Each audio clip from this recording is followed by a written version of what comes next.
My name is Vasudha Tyagarajan. I'm a law student actually. Maqaan kiyya Wasiidaa Tyagaraji jedhama. Barattuu seeraati. Jalqaba irratti mata duree Islaamaa fi shororkeessummaa jedhu irratti odeeffannoo dansaa akkana kana nuu kennuu keetiif galatoomna. Gaafiin kiyya sababaan ijoon ammaan tana lakkoofsi shororkeessitoota keessattuu kan musliimaa akkanatti baay'ataa jiruuf maali jettee yaadda? Warri kun maqaa islaamaatiin waraana gaggeessaa jiru. Akka haasawaa kee keessatti dubbatteetti islaamummaan dubartoonni, ijoollee fi manguddoon yeroo waraanaatti akka hin miidhamne ajajee jira jette. Garuu baay'inaan wayita dho'iinsi boombiidhaan mudatu kan ajjeefamaa jiran baay'inaan dubartootaa fi ijoolleedha. Sababaan kanaa maali jettee yaaddame? Galatoomna. Obboleettiin teenya gaafii bareedduu fi gaafatamuu qabdu gaafatte. Dhaabbattoonni shororkaa kan maqaa islaamaatiin sossa'an kan boombii dhukaasaa oolan kun maaliif baay'atan? Keessaafuu osoo islaamummaan dubartootaa fi daa'imman ajjeefamuu hin qaban jedhu dhohiinsi boombii heddummachuun kun sababaan isaa maali? Gaafii bareedduudha. Akka dhuunfaatti warra shororkeessaa ja'aman kana keessaa namni ni nan arkee haasa'isise tokkollee hin jiru. Garuu dhimmi kun maaliif akka raawwatamaa jiru loojikiidhaan deebisaasiif kennuun hin danda'a. Qabxiin tokkoffaa namoonni tokko lafumaa ka'anii kan namoota nagaa shororkeessuu fadhanni jiran. Musliimoonni tokkos karaa sirrii hin taane irra jiraachuutu mala. Takkaahuu namoota akkaataa quraanni ittiin wajaji jala hin deemne ta'uu danda'an. Akkuma hawaasa kamiyyuu keessa hoolaan gurraachi yookiin fakkaatee bulaan jirutti jechuudha.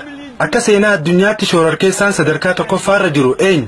Hitler ummata Yihuudaa miliyoona 6 kaampii takkatti ukkaamsee ajjeese. Anis kanaaf jecha kiristaanummaatti gaafatamaa godhuun qaba. Hitler amantiin isaa kiristaana. Sababa inni Yihuudaa miliyoona 6 fixeef jecha amantiin kiristaanaa namoota fixuun ajaje jechuun hin danda'amu. Osoo namoota ammaan tana shororkeessitootaan ajjeefamaa jiran kana walitti hidhaane miliyoona 6 ga'uu isaanii ni shakka. Kophaa isaatti kana hunda fixe jechuun. Ammaas Musolooniinis kiristaana. Sababa Musolooniin namoota nagaa kumaatamaan lakkaa'aman ajjeeseef jecha kiristaanummaa qeequun sirrii miti. Hawaasa hunda keessa fakkaatee bulaan ni jira. Muslima keessallee fakkaatee bulaan muslimeef hin jiru jiraachuutu mala. Tarii karaa dogongoraarra jiran ta'a. Tarii jechuudha. Qabxiin lamadaa wanti shororkeessummaa argamsiisuu danda'u cunqursaadha. Arraan tana uummanni Hindii kan bilisummaa biyya Hindiitiif qabsaa'aa jiran tokkollee hin jiran. Nama bilisummaa Indiyaatiif ammaan tana lolaa jiru harkachuu ni dandeessanii? No, hin harkitan.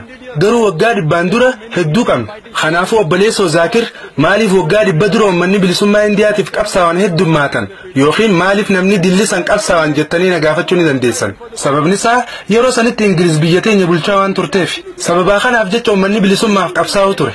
Amma garuu mootummaan Ingiliz bahee jira. Kanaafuu namni bilisummaaf qabsaa'u hin jiru jechuudha.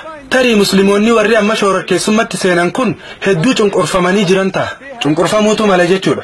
Dhimma kana biyyoota addunyaa hedduu keessatti arguu dandeessan. Biyyoota akka Filistiinii fi kan kana fakkaatan keessatti namoota hedduu cunqurfaman arguu ni dandeessan.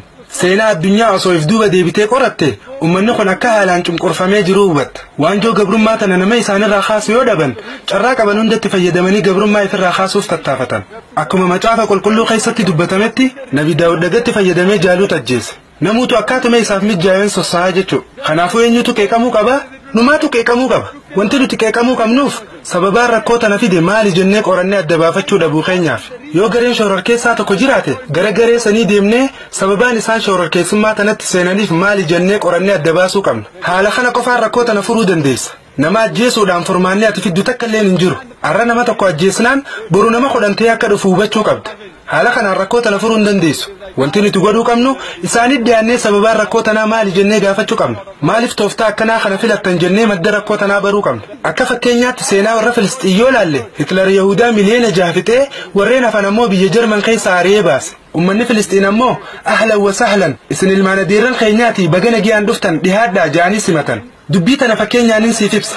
Ani nama rakkate tokko inni rakkatee na bira dhufnaan hoottu mana kiyya na wajji jiraadhu jee simannaan yeroo muraasa booda mana ari'ee na baasee wayitaan ani sagalee tiyya ol fudhadhee namni kun mana kiyya na jalaa fudhate jee iyyadhe shororkeessaa jee na arrabse jechuudha. Am I terrorist? Ani shororkeessaadha. Ani bar namaan hin beekne kana rakkoo isaa harkinaaniin akka nama tokkootti rakkoon isaa na dhagahamteetiin simadhee mana kiyya galche. Kana booda manuma kiyya ari'ee na baasee mana kiyya naaf deebisii jennaan shororkeessaadha naan ja'a. Eenyutu qeeqamuu qaba? Numaatu qeeqamuu qaba. Wanti rakkoo tana fide maali jennee barbaadu qabna. Rabbiin keenya mootii waa hundaa olii sammuu fi qalbii nuuf kennee jira. Akkasumas humnaa fi dandeettii rakkoo tana ittiin furuu dandeenyu nu badhaasee jira. Yoo madda rakkoo tanaa sirriitti ilaalte maaliif namni tokko akka du'a filate beekuu dandeessa?